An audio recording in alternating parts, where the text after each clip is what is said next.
My mother did the New York Times crossword puzzle every morning for 40 years.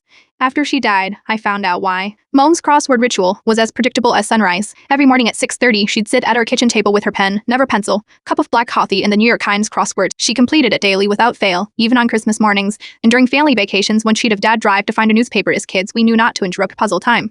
My father joked that Russian tanks could roll down our street, and Mom wouldn't notice until she filled in the final square. She always finished, never seemed stumped, and would file each completed puzzle in a folder she kept in her desk. Sometimes she'd make mysterious phone calls immediately after finishing Tuesday's third down, she might say, or Friday's across 27 needs attention. Then she'd hang up without explanation. When I asked about these calls, she'd smile and say, just checking my answers with a friend, though something in her tone always suggested there was more to it. After Mom died of pancreatic cancer last year, I found 42 file boxes in her attic, each containing a year's worth of completed puzzles. The boxes were numbered and dated, stretching back to 1981, the year before I was born. Inside the lid of the first box was a photograph of Mom looking impossibly young in a tailored suit, standing beside a stern-looking man in front of a nondescript government building. On the back of the photo was written, "Training complete. Handler Winston M. Daily Authentication Protocol established." I thought it must be some kind of joke. My mother was an elementary school librarian who baked cookies for the PTA and never missed a school concert. The idea that she could be involved in anything requiring a handler seemed absurd.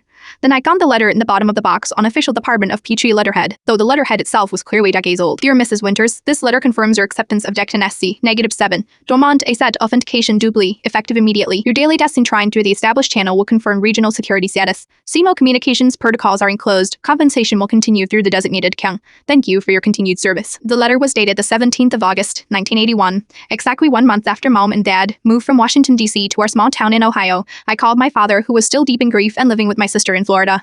Dad, did you know Mom was doing something for the government with her crossword puzzles? The one silence told me everything. How did you find out? He finally asked. Dad explained that Mom had worked for a defense intelligence agency for 3 years before they met.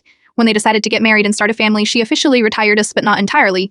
She became what they called a dormant asset. Every morning, she'd complete the New York Times crossword, which served as a daily authentication protocol. The specific word she found in certain squares would create a symbol code that confirmed she was alive, well, and not under duress. The occasional phone calls were for when she spotted irregularities in the puzzle that may indicate a security concern or operation signal. For 40 years, your mother verified that her region was secure and that she hadn't been compromised, Dad said. She was essentially an emergency PI system, a human verification point, in case electronic systems failed. Did she ever get activated, I asked. Once, he said quietly. Remember that weekend we went to Linda's unexpectedly when you were 14? I did remember. We packed up the car at midnight with Mom unusually tense and Dad unusually